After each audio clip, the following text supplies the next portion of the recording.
फिर एक बार road show किया। यह रोड शो कल तक लोगों की जानकारी में नहीं था। लोग सवाल पूछ रहे हैं कि क्या इस रोड शो का रिश्ता पहले चरण में हुई कम वोटिंग से है। विरोधियों का कहना है कि सरकार ने वोटिंग की रफ्तार कम करवा दी है, इसलिए वोटिंग का प्रतिशत घट गया है। यहां सवाल उठता है कि जब पीएम और पूरी बीजेपी हर जनसभा में हर बूथ पर 100% वोट का निवेदन कर रहे हैं, तो फिर सरकार स्लो वोटिंग क्यों करवाएगी। यह सवाल यह भी है कि वोटिंग का नतीजों पर क्या असर पड़ता है। वोटिंग कम हो तो किसको नुकसान होता है और किसको फायदा होता है। क्या कम वोटिंग की वजह से बीजेपी और दूसरे राजनीतिक दल अपनी चुनाव रणनीति में बदलाव करेंगे।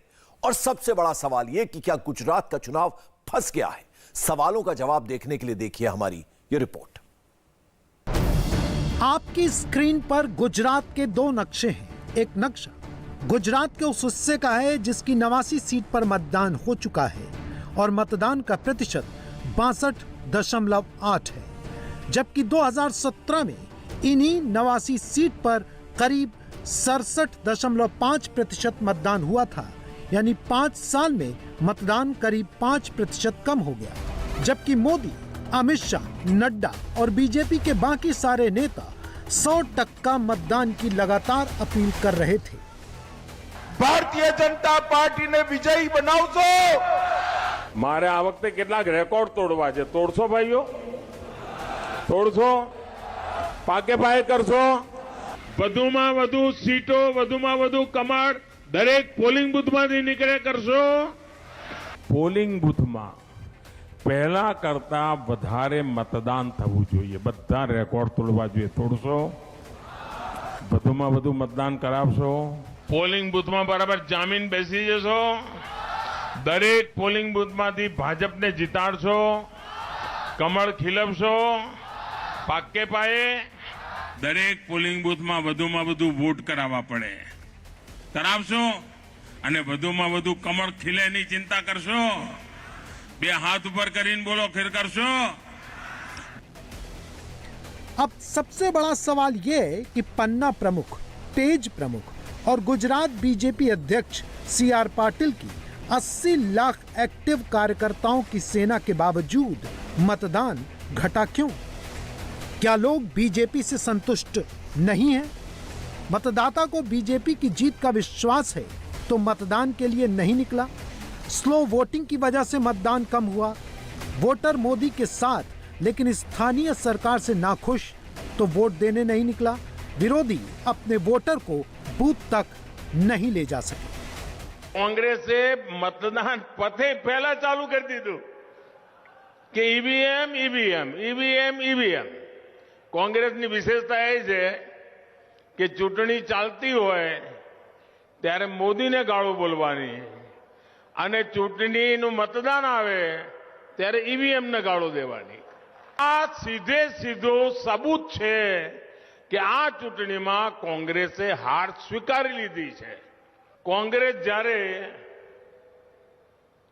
ईवीएम ने કોસવાનું ચાલુ કરે એમ કે ईवीएम માં ગડબડ છે, ईवीएम ने રહી જાય તાર આમ કરજો, ईवीएम એટલે તમારે સમજી જવાનું કે કોંગ્રેસે ઉચાળા ભરી લીધા છે। यहाँ ये बात समझना जरूरी है कि मतदान के प्रतिशत और चुनाव के नतीजों का क्या रिश्ता है। हम आपको पिछले 15 साल के कुछ आंकड़े दिखाते हैं, क्योंकि कहा जा रहा है कि पिछले 15 साल में सबसे कम वोटिंग इस बार हुई है। 2007 विधानसभा चुनाव में 59% मतदान हुआ था। इसमें बीजेपी को 117 सीट मिली थी और उसे 49.12% मत मिले थे। कांग्रेस को 59 सीट मिली थी, 38% मत मिले थे। अन्य को 6 सीट मिली थी और 13% मत मिले थे। 2012 विधानसभा चुनाव में वोटिंग 71.30% हुई। बीजेपी को 115 सीट मिली, वोट मिले 47.9। कांग्रेस को 61 सीटें मिली, वोट मिले 38% से ज्यादा। अन्य को 6 सीटें मिली, वोट मिले 13.2। 2017 में विधानसभा चुनाव में वोटिंग 67.5% हुई। बीजेपी ने 99 सीटें जीती, वोट मिले 49.9%। कांग्रेस ने 77 सीटें जीती, वोट मिले 41.4%। अन्य को 6 सीटें मिली और उनका वोट प्रतिशत रहा 9.6। 2019 के लोकसभा चुनाव में 64% वोटिंग हुई थी। इसे अगर विधानसभा की सीटों पर रख के अनुमान लगाया जाए तो बीजेपी 173 विधानसभा सीटों पर आगे थी और उसका वोट था 63.1। इंडियन नेशनल कांग्रेस को 32.5% वोट मिले थे, अन्य के खाते में 4.4% वोट गए थे। इन आंकड़ों को देखकर लगता है कि वोट प्रतिशत घटने या बढ़ने का विजेता की हैसियत और सीट से कोई सीधा कनेक्शन नहीं है। 2007 में वोटिंग प्रतिशत कम था, लेकिन बीजेपी का वोट शेयर और सीट दोनों ज्यादा थी, जबकि उसके बाद 2012 और 17 में वोटिंग ज्यादा हुई, लेकिन बीजेपी की सीट और वोट दोनों घटे। ऐसे में मतदान कम होने का क्या मतलब है और उसके क्या संकेत हो सकते हैं? પહેલા ચરણમાં ગુજરાતની જનતાએ ભારતીય જનતા પાર્ટીનો ડંકો વગાડી દીધો છે। ગઈકાલે અમદાવાદમાં जनसागरना दर्शन करीने रात्रे राजभवन पहुंच्यो तो मैं કેટલાક લોકોને કચ્છ સૌરાષ્ટ્ર દક્ષિણ ગુજરાતમાં ફોન કર્યા। પહેલા ચરણમાં જ્યાં મતદાન થયું છે ભૂતકાળના બધા રેકોર્ડ તોડીને ભારતીય જનતા પાર્ટી વિજયી બનવાઈ છે। ત્યાં જઈએ ત્યાં एक ज स्वर संभळाय, एक ज बात संभळाय, लोकोना मुखेथी एक ज बात निकळे छे, फिर एक बार,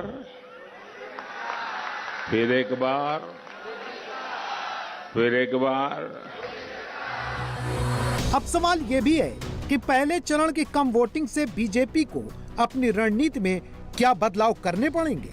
क्या पहले चरण की कम वोटिंग एक बार फिर नरेंद्र मोदी को ज्यादा मीटिंग और रैली के लिए मजबूर करेगी? જે ફર્સ્ટ ટાઈમ વોટર છે એમને મારો વિશેષ આગ્રહ છે કે તમે આ વખતે મતદાન તમારી જિંદગીના 25 વર્ષ સ્વર્ણિમ એ ઉત્તમમાં ઉત્તમ જાય એવી રીતે ભાજપના કમળને વોટ આપજો।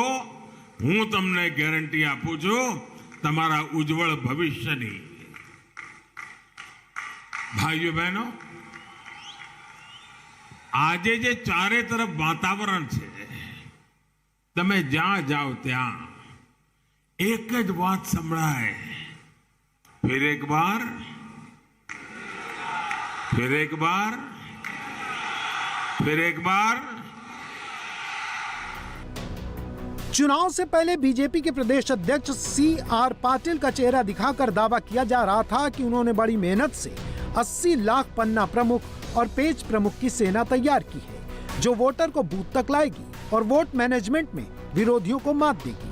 मतदान कम हुआ तो क्या बीजेपी की इलेक्शन मशीन में कोई गड़बड़ी आ गई है?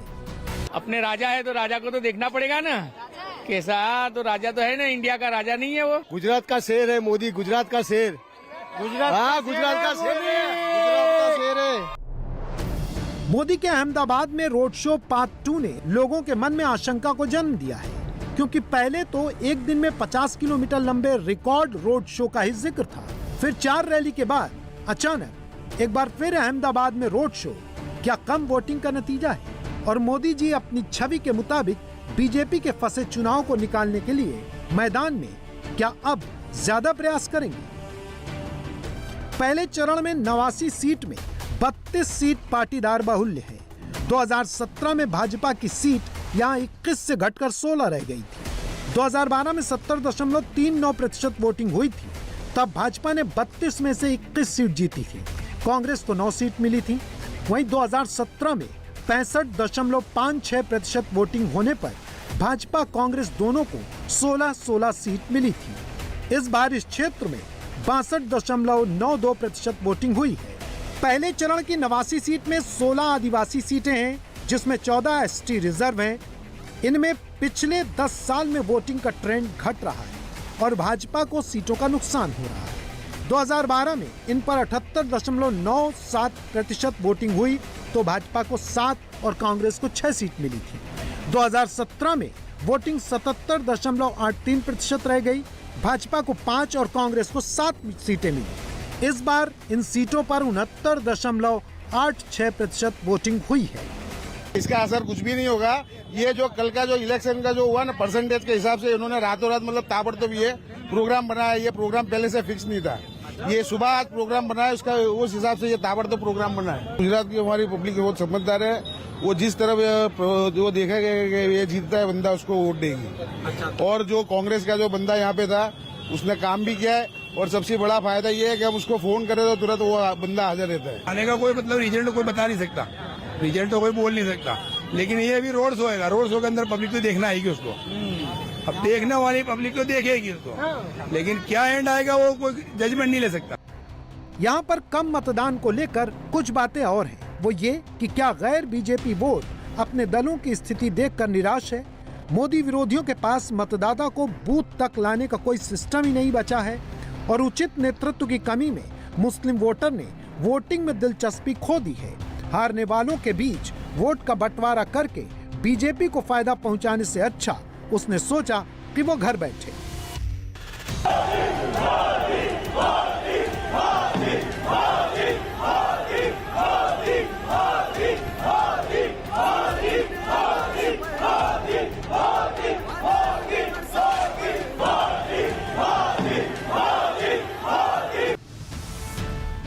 सौराष्ट्र कक्ष में सिर्फ 58% मतदान हुआ। वहीं दक्षिण गुजरात में 66% वोटिंग दर्ज की गई।